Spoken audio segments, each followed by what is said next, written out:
भाजपा आमदार अमित गोरखे यांचे स्वीय सहाय्यक सुशांत भिसे यांच्या पत्नी तनिषा भिसे या प्रसूती वेदनेने व्याकुळ असताना प्रसूतीसाठी दीनानाथ मंगेशकर रुग्णालयामध्ये दाखल होण्यासाठी गेल्या। मात्र रुग्णालय प्रशासनाने 10 लाख रुपये अनामत रक्कम भरण्याची मागणी केली। अनिशा भिसे यांच्या सोबत असणाऱ्या नातेवाईकांनीही आम्ही 2.5 लाख रुपये आत्ता भरतो आणि उर्वरित पैसे लगेच भरले जातील असे सांगितले। मात्र प्रशासन ऐकायला तयार नव्हतं। काही वेळानंतर पती सुशांत भिसे हे आमदार अमित गोरखे यांचे स्वीय सहाय्यक असल्याने त्यांनी मंत्रालयातून संबंधित रुग्णालय प्रशासनाला फोन केला। मात्र तरीही मंगेशकर रुग्णालयाचे प्रशासन हलायला तयार नव्हते। अशा परिस्थितीत तनिषा भिसे यांना दुसऱ्या रुग्णालयात तातडीने हलवले गेले। त्यातच त्यांनी 2 जुळ्या बाळांना जन्म दिला। मात्र त्यांचा करुण अंत झाला। दीनानाथ मंगेशकर रुग्णालयाच्या प्रशासनाने कदाचित थोडासा मानवीय दृष्टिकोन दाखवला असता तर आज तनिषा भिसे आपल्या जुळ्या बाळांना मातृत्व देण्यासाठी हयात राहिल्या असत्या।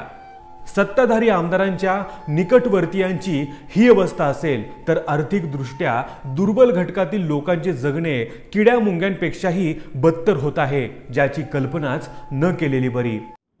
नमस्कार। काल एक अत्यंत दुर्दैवी घटना घडली, ती म्हणजे आमची भगिनी मोनाली सुशांत भिसे, तिचे पती माझे स्वीय सहाय्यक म्हणून काम करतात।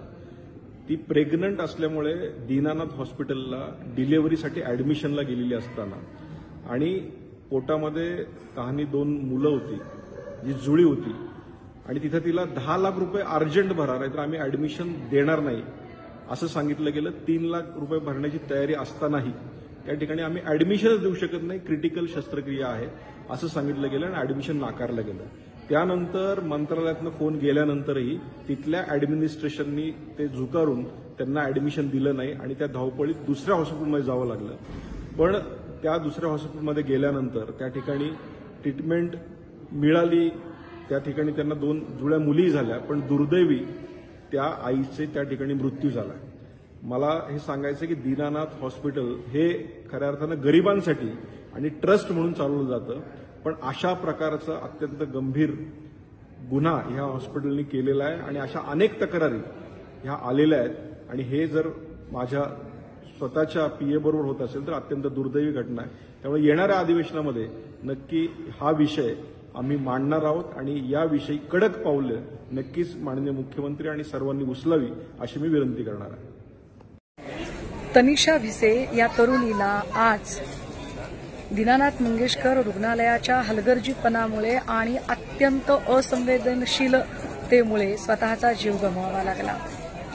विशेष म्हणजे तनिषा भिसे या भाजपचे आमदार अमित गोरखे यांचे स्वीय सहाय्यक सुशांत भिसे यांच्या पत्नी आहेत आणि यासाठी म्हणजे तनिषा भिसे यांना रुग्णालयात दाखल करून घ्यावे म्हणून अमित गोरखे यांच्या कार्यालयातनं मंत्रालयातनं फोन आल्यानंतर सुद्धा मंगेशकर रुग्णालयाला जराही पाजर फुटला नाही किंवा थोडेही मानवीय दृष्टिकोनातून का होईना पण आपण एका प्रसूतीच्या वेदनेने विव्हळत असणाऱ्या तरुणीला दाखल करून घेतले पाहिजे असे वाटले नाही।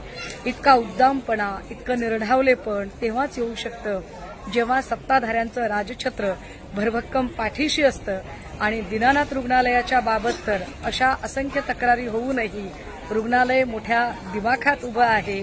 रुग्णालयाला मिळणारी जागा, मिळणारे प्रिव्हिलेज हे सत्ताधाऱ्यांमुळे आहेत हे वेगळं सांगायला नको, परंतु प्रश्न हा उरतो की जर सत्ताधारी आमदारांच्या निकटवर्तीयांच्या जीवावर बेतेपर्यंत सुद्धा जर रुग्णालयाला काहीच वाटत नाही तर आर्थिकदृष्ट्या दुर्बल घटकातील लोकांना तर हे रुग्णालय किड्यामुंग्यासारखं चिरडून टाकायलाही मागे पुढे बघणार नाही।